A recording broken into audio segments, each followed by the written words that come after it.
Hello hi friends, కార్మికుల కర్షకుల గురించి ఒక అద్భుతమైన గీతాన్ని మీ ముందు ఆలపిస్తున్నాడు. ఒకసారి వినండి.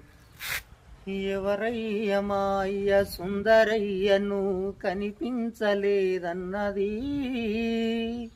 నేడు పేదోళ్ళ బ్రతుకులో మెతుకు మెతుకై ఉంటే వెతుకులాడుతున్నది.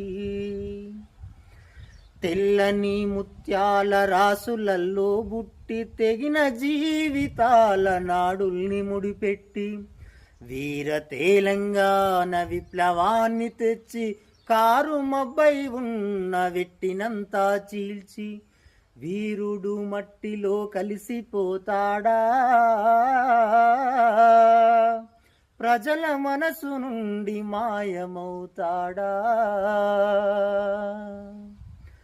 ఎవరయ్య మా అయ్య సుందరయ్యను కనిపించలేదన్నది, పేదోళ్ళ బ్రతుకులో మెతుకు మెతుకై ఉంటే వెతుకులాడుచున్నది. సూపర్ కదా, చాలా అద్భుతంగా ఉంది కదా. ఇలాంటి కళాకారుని మరొక్కసారి ఎక్కడున్న వెతికి పట్టి ఎంకరేజ్ చేయండి. Thank you.